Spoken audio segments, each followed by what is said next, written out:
오늘 빌라델비아 교회에 대한 주님의 말씀을 함께 상고하고자 합니다. 빌라델비아는 서머나 교회와 함께 우리나라에서 교회명으로 많이 사용되는 이름입니다. 그래서 아주 가까운 곳 바로 옆에 빌라델비아 교회가 있습니다. 지금은 전에 지진이 나서 무너진 곳에 있다가 바로 옆으로 이제 옮겼는데 교회 이름이 빌라델비아 교회예요.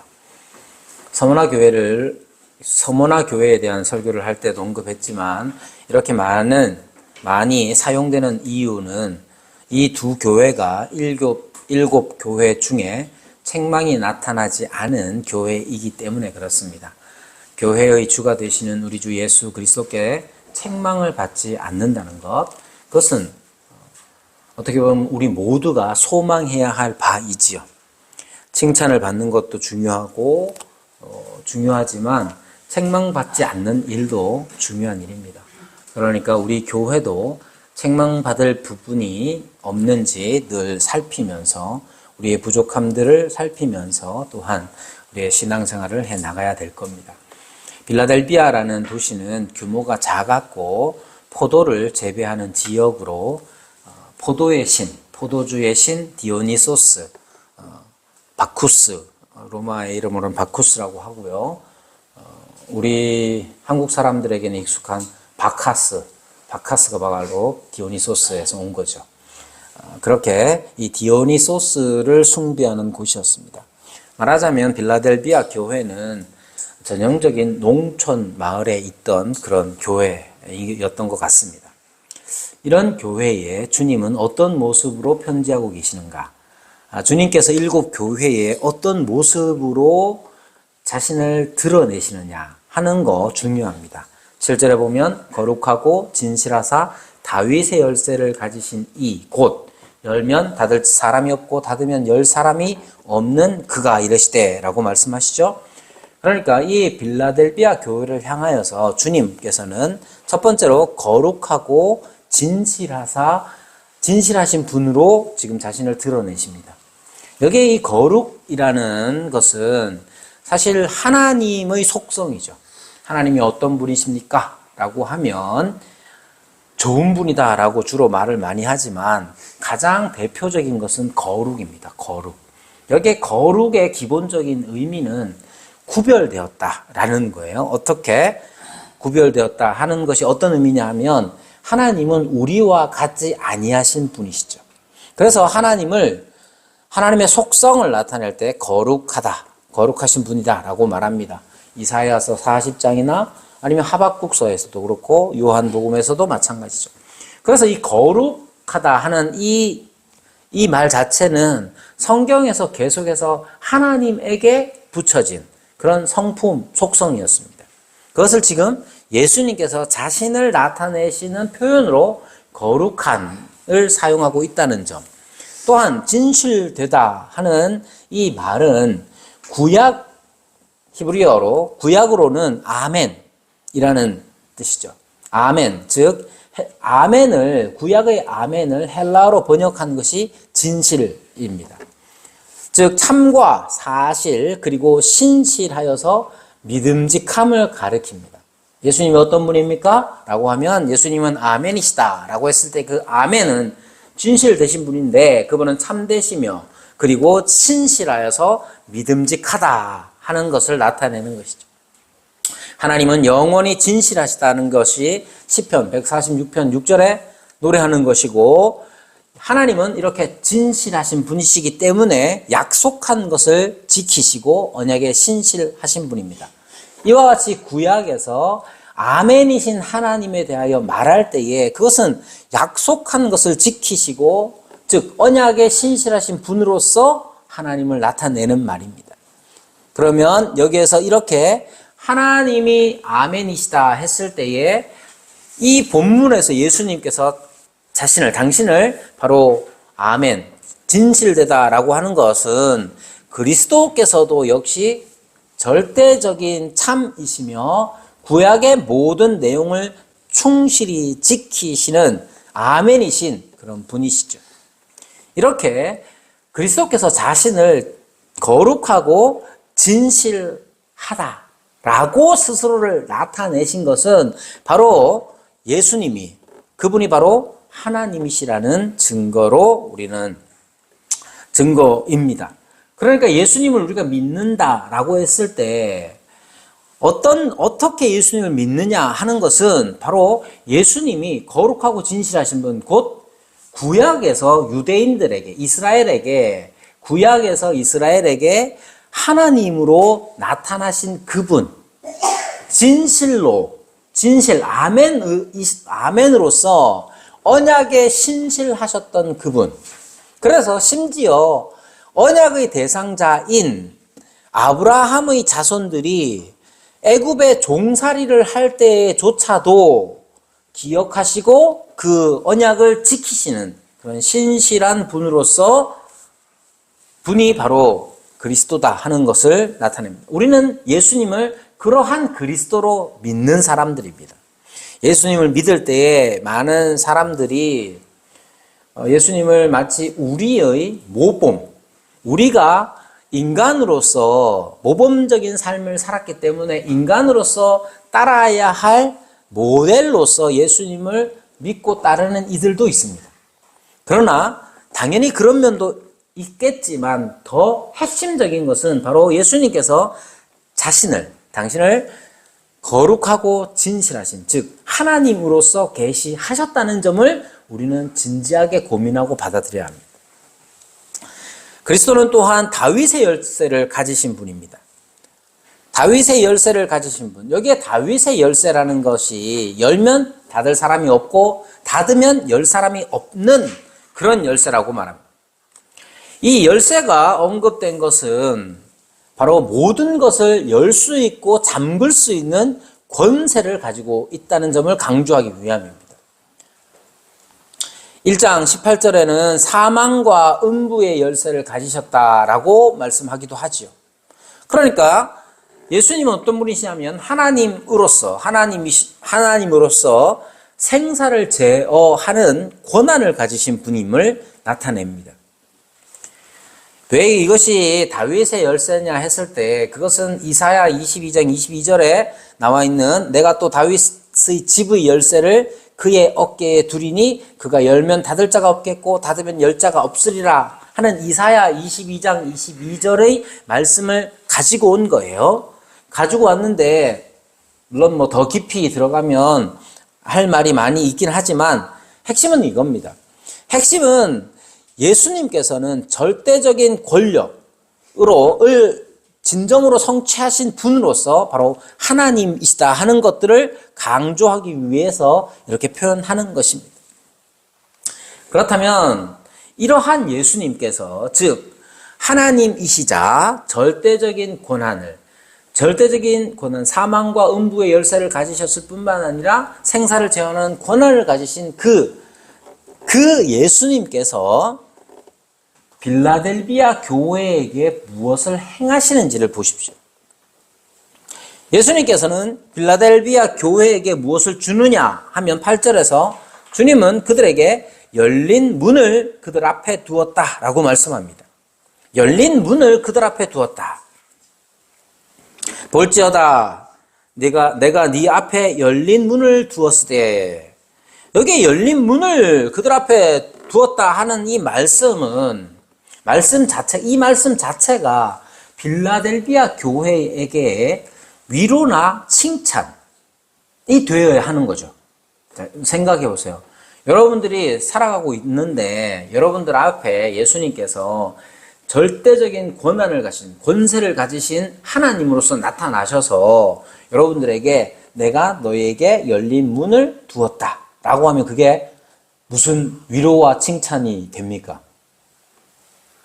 그러니까 이걸 제대로 이해하기 위해서는 그들이 어떤 상황에 있었느냐를 이해할 필요가 있죠. 우선 빌라델비아 교회가 처한 현실을 한번 살펴봐야 합니다. 빌라델비아 교회에 대한 이해를 할 수 있는 구절이 바로 뒤에 나오는데 그건 뭐냐면 너희가 작은 능력을 가졌다 이렇게 말합니다.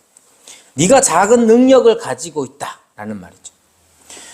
작은 능력을 가진 교회다라는 이 말은 아마도 그 지역이 농촌 지역이었고 또 그 속에 포도 재배가 많이 일어났고 디오니소스 숭배가 만연한 곳으로서 그런 곳에 작은 교회로 존재하고 있었던 것이죠. 이게 여러 가지 상상할 거리들이 많이 있습니다. 여러분, 이 디오니소스라는 이 그리스의 신은 설이 많이 있죠. 그 이름에서부터 여러 가지 설이 있는데 그냥 간단하게 그에 대해서 말할 때, 이 디오니소스에 대해서 말할 때 이 풍요와 황홀경의 신으로 추앙받습니다. 여러분 그리스 신화 자체가 버전이 여러 가지가 있어가지고 다 아우를 수는 없어요. 다 아우를 수는 없지만 그냥 간략하게 포도주의 신이고 또한 풍요의 신이고 풍요가 줄 수 있는 포도주와 풍요가 줄 수 있는 예를 들면 이런 황홀경의 신으로서 추앙을 받고 있었던 거죠. 이게 무슨 말이냐 하면 단지 그냥 내가 그렇게 믿어요가 아니라 그리스 로마 신화, 로마의 문화 안에서는 그 신을 닮아가는 거죠. 그래서 전체적으로 빌라델비아라는 이 지역 안에 어떤 문화가 형성되어 있느냐를 짐작할 수가 있는 겁니다. 이 말은 빌라델비아 교회가 받고 있는 시험이 어떤 것이냐를 또 짐작할 수가 있는 거죠. 이렇게 여러 가지 시험, 형편 속에 있는 빌라델비아 교회의 형편은 어떠냐 했을 때 작은 능력을 가졌다는 거예요. 그러나 이 빌라델비아 교회는 작은 능력을 가진 교회였지만 주님의 말씀을 지키고 주님의 이름을 배반하지 않았다고 말합니다. 이것을 종합적으로 볼 때에 그들이 당한 시험과 어려움이 무엇이었는지 짐작하게 되죠. 그리고 그들을 어렵게 하는 이들이 있었는데 대표적으로 누구냐면 바로 유대인들이었습니다. 9절에서 표현되기를 사탄의 회당이라고 했고 거짓말하는 자들이라고 말하고 있습니다. 그러니까 전체적인 빌라델비아의 지역의 분위기는 디오니소스적인 어떤 강조들이 문화의 팽배에 있어서 교회에 위협을 가하고 있었고 또 다르게 유대인 공동체, 유대인들이 교회를 압박하고 있었던 것이죠. 그럼 어떻게 압박을 했느냐 했을 때 여기 주님의 말씀을 지키고 내 말을 지키고 내 이름을 배반하지 아니하였다 하는 것에서 짐작해 볼 때 유대인들은 하나님의 말씀을 어떻게 지켰느냐 하면 마치 자기들이 이 율법을 준수하면 율법의 조항들을 잘 지켜나가면 자기들이 구원을 쟁취해낼 수 있는 것처럼 생각했습니다. 그게 가능한 특별한 민족이 바로 선택받은 민족이 자신들이고 자신들이 특별히 선택을 받았기 때문에 또한 율법을 세세하게 잘 지켜냄으로써 구원을 받아내는 식으로 생각을 했던 것이죠. 그러나 주님께서 우리에게 가르치신 말씀은 바로 예수님께서 율법의 마침이 되셨고 예수님께서 율법의 모든 요구들을 이루셨고 예수님께서 율법에서 강조하는 바 제사의 핵심, 희생, 죄를 속하는 그 희생의 모든 제사들을 완성하셨다고 가르치셨습니다. 그러니까 주님의 말씀을 지켰다는 건 이러한 의미를 가지고 그 신앙 안에서 살아갔다는 거죠. 그리고 그 이름을 배반하지 아니하였다는 것은 바로 이러한 주님의 가르치심 안에 그들이 늘 합당하게 살아갔다는 것을 우리를 가르치는 겁니다. 여러분, 여기서 우리는 앞으로 우리들에게 펼쳐질 시험과 현실을 보게 됩니다. 앞으로 한국 기독교는 작은 능력의 교회가 될 겁니다. 초점은 작은에 있습니다. 한국 기독교는 앞으로 계속해서 규모에 있어서나 영향력에 있어서 작아질 겁니다. 여러분, 작은 것이 아름답다, 이런 걸 좋아하는 건 아니에요. 그러나 현실적으로 그렇습니다. 기독교가, 교회가, 특히 개신교회가 드라마에서 좋게 나오는 걸 본 적이 언제입니까? 영화나 드라마에서 개신교회가 좋게 나오는 걸 본 적이 최근 들어서 없어요. 그래서 드라마나 영화에 목사님이 등장한다. 그럼 그 목사님은 하여튼 그렇단 말이에요. 여러분, 계속해서 교회는 작아질 것 같아요. 물론 우리 교회는 이미 작은 상태에 오랫동안 머물러 있죠. 그리고 사람들은 작은 것에 민감합니다. 교회의 구성원이 작다, 또는 예배당 규모가 작다, 재정의 규모가 작다, 하여튼 작은 것에 이렇게 민감합니다. 왜 이렇게 민감하냐 하면 작은 것은 작은 힘밖에 낼 수 없다고 생각하기 때문에 그래요. 많고 큰 것이 무슨 일이든 할 수 있는 힘을 가지고 있다고 생각하는 것이죠. 교회가 세상을 향해서 영향력을 끼치기 위해서 필요한 게 뭐냐라고 했을 때 사람들은 어느 정도의 규모가 있어야 한다고 생각합니다. 돈도 그렇고. 하여튼 그래서 우리는 이 작은 것에 대한 컴플렉스가 있죠. 그러나 여러분, 조심해야 합니다. 우리가 얼마나 많은 것을 가지고 얼마나 크게 되든지 우리는 문을 열 수 있는 능력이 없는 겁니다. 열린 문, 생각해 보십시오. 이건 누가 여느냐 하면 뭔가를 우리가 행동할 수 있다고 했을 때 그것은 마치 닫힌 문을 열거나 열린 문을 닫는 그런 힘을 발휘하는 게 아니란 말이에요. 문은 다윗의 열쇠를 가지신 분만 열 수가 있는 겁니다. 우리가 착각하지 말아야 하는 것은 우리가 작거나 크거나 작으면 작은 대로 뭐 쓸모가 있다는 식으로 스스로를 위로하는 게 아니라 우리가 어떤 힘을 발휘할 때에 그 힘의 정체가 무엇이냐 하는 것에 있는 것이죠. 여기에서 표현대로 하자면 능력에 초점이 있는 것이지 크냐 작으냐에 초점이 있는 것이 아니라는 점을 잊으면 안 됩니다. 우리의 능력이 참되냐 아니냐가 핵심적인 겁니다.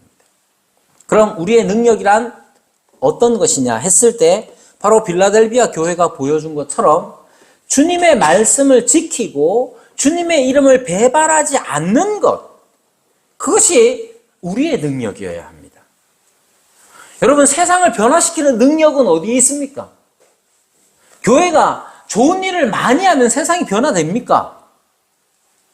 제가 부교육자로 있을 때 반찬 봉사 이런 걸 했거든요.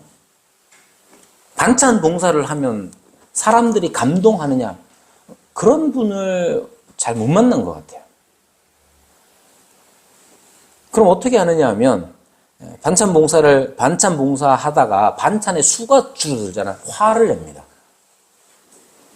매번 10만 원씩 구제 헌금으로 그분에게, 연세가 많으신 분이었는데 그분에게 드렸는데 교회가 형편이 어려워서 5만 원으로 깎았어요. 그랬더니 찾아와서 화를 낸다. 여러분, 교회가 구제를 하는 일은 중요한 일입니다. 교회가 세상을 향해서 어떤 일을 행하는 거 중요하죠. 하지만 그것 자체가 어떤 능력을 발휘할 거라고 생각하는 건 우리들만의 착각입니다. 오직 문을 열고 닫는 권세는 주님께 있어요. 우리에게 있는 능력, 만약에 우리가 어떤 능력을 발휘해야 한다면 우리는 주님의 말씀을 지키고 주님의 이름을 배반하지 않는 것, 주님의 이름으로 살아가는 것, 그게 우리가 발휘해야 할 능력입니다.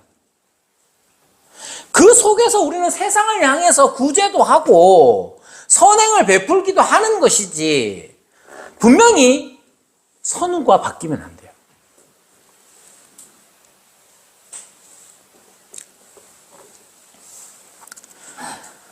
그런데 문제는 어디 있느냐 하면 점점 주님의 말씀을 지키는 것, 그 이름에 합당하게 살아가는 것이 쉽지 않은 세상으로 지금 변해가고 있는 것이죠.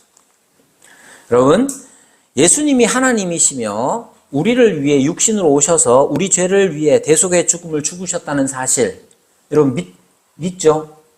네. 그거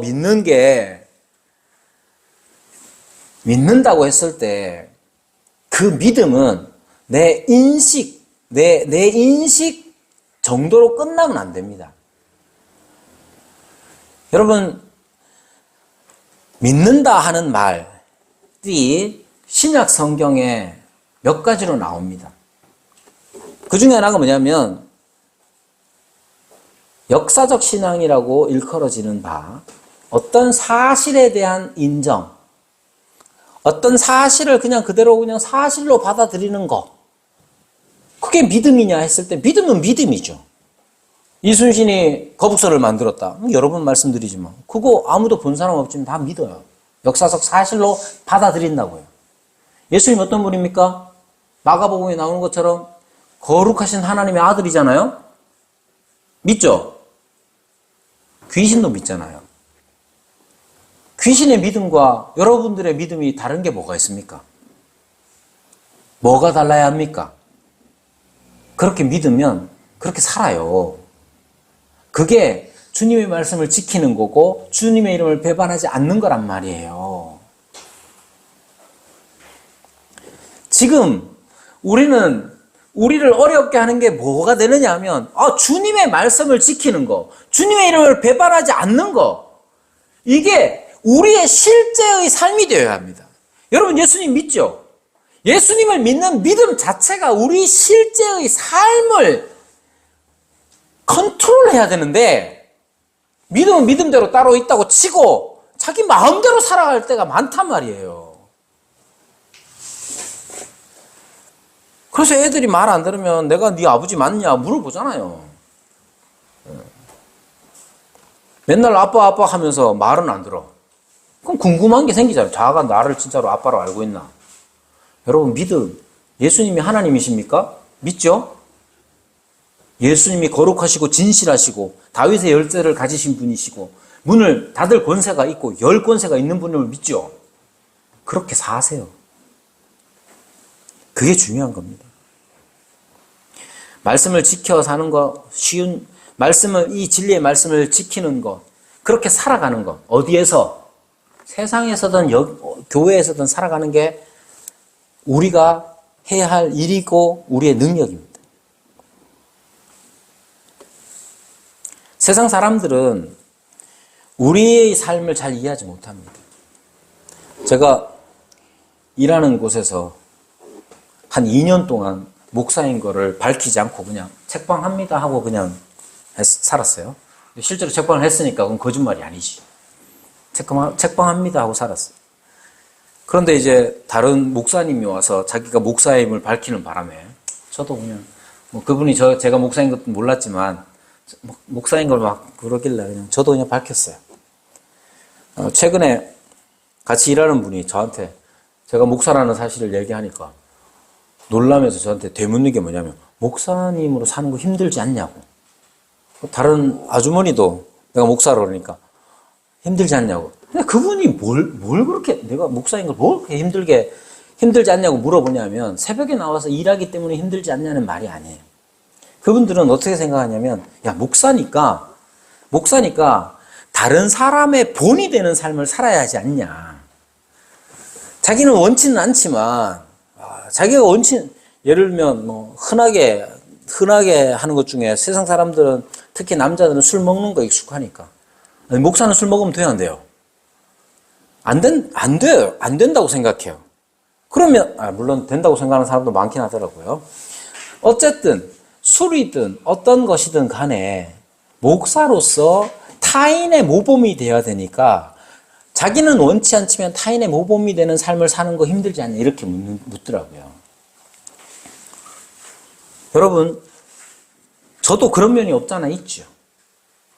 저도 그런 면이 없잖아 있지만 우리 삶에 있어서 우리의 예수님의 말씀, 우리에게 주신 예수님의 말씀, 우리에게 주신 예수님의 이름, 그것 자체는 무언가를 억지로 하는 게 아니라 사실은 해방된 자유 안에서 마음껏 즐거이 선택하는 일들입니다. 그런 일들이 그렇게 예수님 안에서 주님의 말씀을 지키는 이 일들이 종교적인 의무에 해당되는 게 아니라 새로워진 생명으로서 새롭게 우리에게 뿌려진 생명의 씨앗이 발아하여서 자라는 그 과정 안에서 우리는 즐거이, 기꺼이 그리고 즐겁게 우리의 선택들을 해 나가면서 우리는 자유의 삶을 사는 거예요. 그게 말씀을 지키는 거란 말이에요. 복음은 자유입니다. 우리를 올가매는 율법이 아닌 사랑으로 말미암은 자유, 그것을 살아내는 것이죠. 이런 일들이 사실 앞으로 닥칠 현대 한국 안에서 대단히 어려워지기 마련입니다. 교회는 이 세상 가운데 아주 특별한 곳이 되어야 됩니다. 어떻게 특별한 곳이냐면 이 세상에서 하나님의 통치가 온전히 드러나고 하나님의 통치의 핵심 가치인 하나님의 은혜가 온전히 드러나는 곳, 그것이 바로 하나님의 교회여야 해요. 이 세상은 다 하나님이 다스립니다.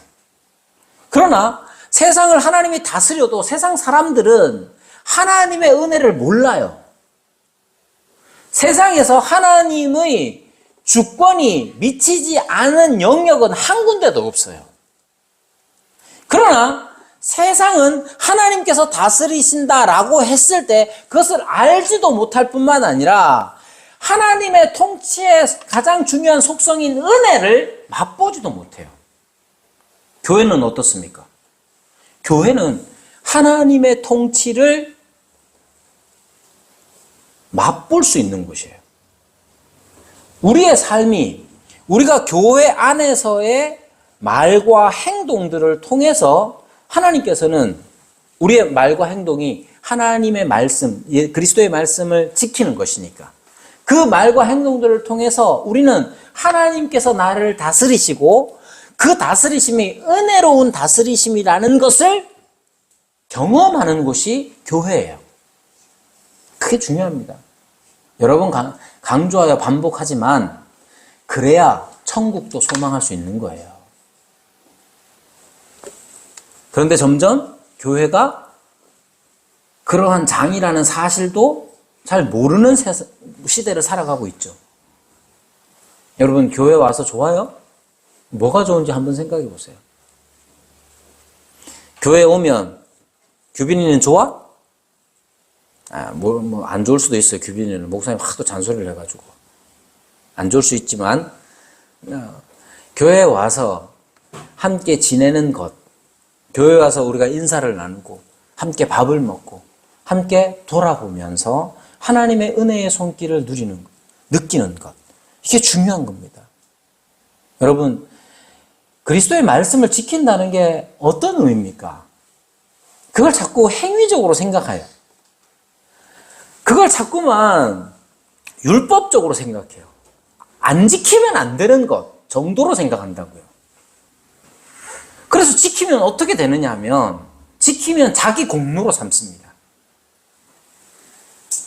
여러분, 하나님 그리스도의 말씀을 지키고 그 이름을 배반하지 않는다는 것은 강요된 어떤 율법적인 요구에 부응하는 것 정도가 아니에요. 우리는 기꺼이 주님의 말씀을 지키는 자로 여기 있습니다. 왜냐하면 주님께서 우리를 사랑하셔서 우리를 하나님의 자녀로 삼으시고 주님의 권세 아래 두셨기 때문에 그래요. 지금 현대 교회 안에서 우리가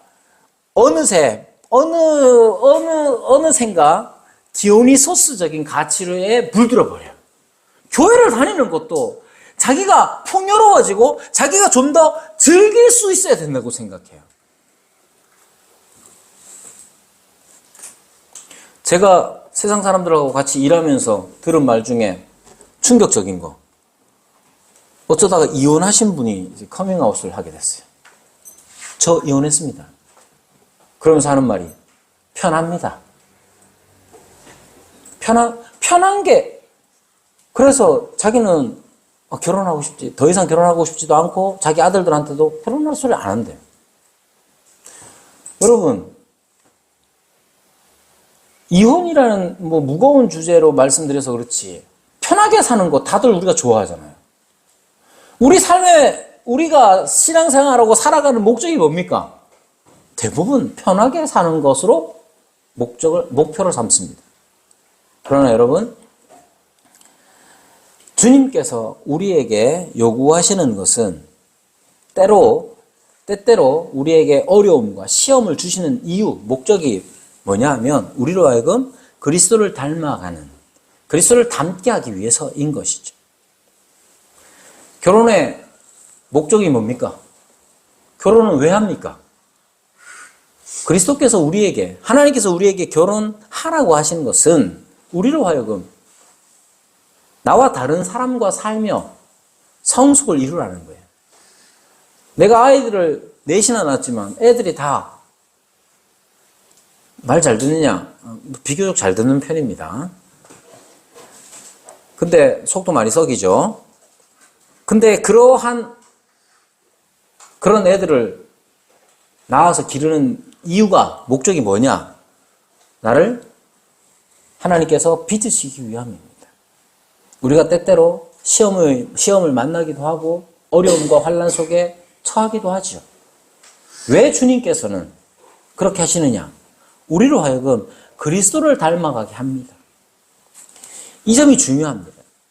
여러분, 우리 주님께서 우리 교회에게 요구하시는 것, 그것은 무조건 큰 교회가 되라거나 아니면 재정이 넉넉한 교회가 되라거나 외형적인 어떤 것들, 그래서 세상에 막 삐까뻔쩍하게 드러나도록, 그것보다 더 중요한 것은 우리가 어떤 환경에서든지 주님을 지키고 주님의 말씀을 지키고 그 이름을 배반하지 않는 것에 있는 거예요.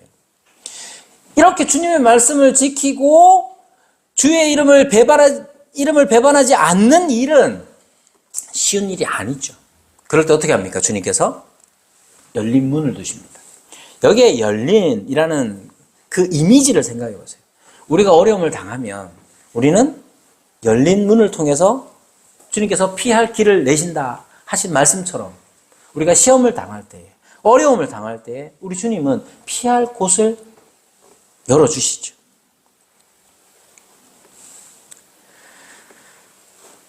그리고 그곳을 통해서 우리는 주님 품 안에서 안식할 수가 있을 겁니다. 사실 신약에서 열린 문은 그리스도의 복음과 증언을 선포할 기회를 가리킵니다. 사도행전에서 바울이 한 말이죠.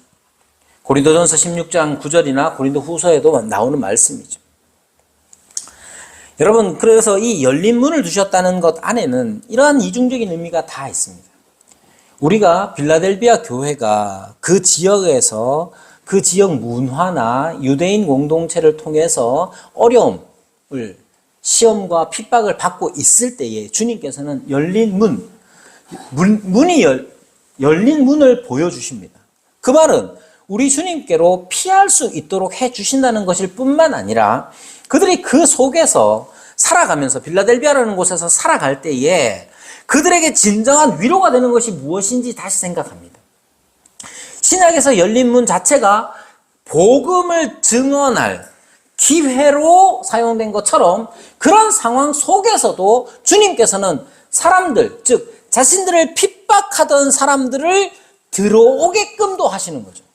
그래서 이어서 하시는 말씀이, 9절에 하시는 말씀이 그겁니다. 사탄의 회당 곧 자칭 유대인이라 하나 그렇지 아니하고 거짓말 하는 자들 중에서 며칠 네게 주어 그들로 와서 네 발 앞에 절하게 하고 내가 너를 사랑하는 줄 알게 하리라.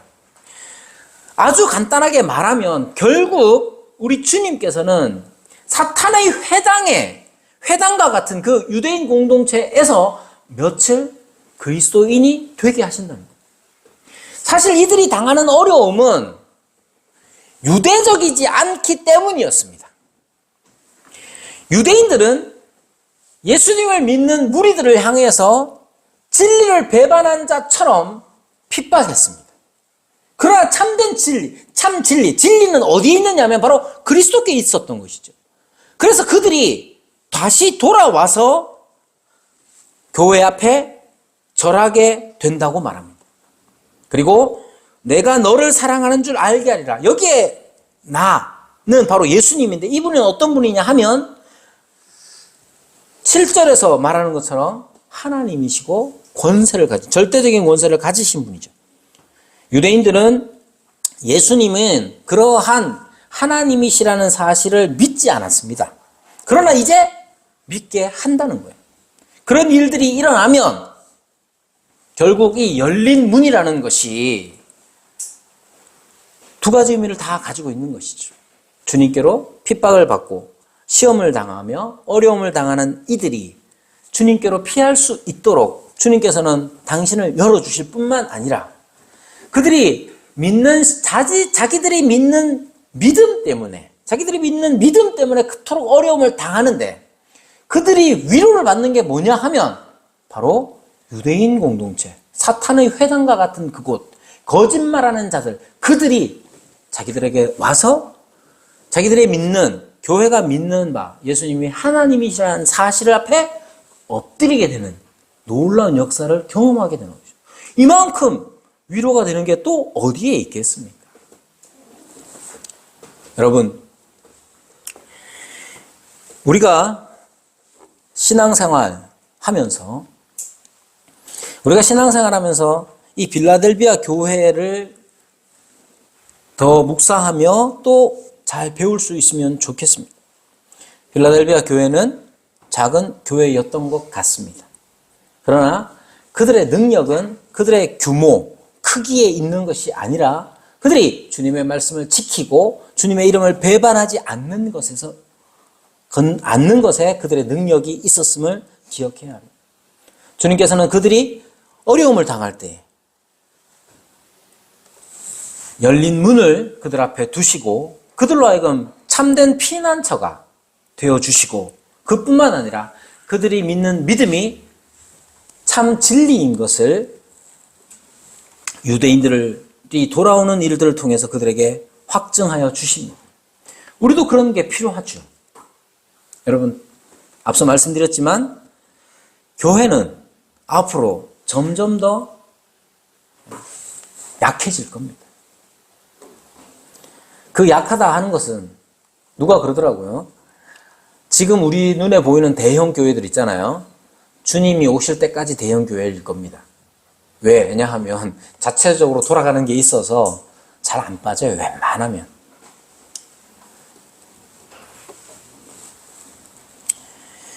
그러나 여러분, 점점 갈수록 교회는 힘을 잃어가고 있습니다. 어떻게 하면 기독교가 힘 있는 종교가 될 건가? 여러분, 힘을 가지려고 하면 잘못됩니다. 우리의 능력이 우리 규모의 크기에 있는 것이 아니라 주님의 말씀을 지키고 주님의 이름을 배반하지 않는 것에 있다는 점을 유념해야 합니다. 여러분, 우리 교회는 어떤 것 같아요? 우리 교회는 주님의 말씀을 지키는 교회인 것 같습니까? 주님의 이름을 따라서 살아가는 교회인 것 같습니까? 그게 중요하죠. 여기에서 우리 교회라고 했을 때 여러분 한 사람 한 사람이 빠지는 게 아니에요. 여러분은 쏙 빠져가지고 우리 교회 한번 보자 하고 그렇게 있는 게 아니에요. 내가 오늘 선택하는 말, 내가 오늘 선택하는 행동, 그것이 주님의 말씀을 지키는지 그의 이름을 배반하지 않는지 그것을 확인하는 잣대가 되는 겁니다. 우리가 주님의 말씀을 지키며 또한 주의 이름을 배반하지 않는 그런 교회가 되기를 바랍니다.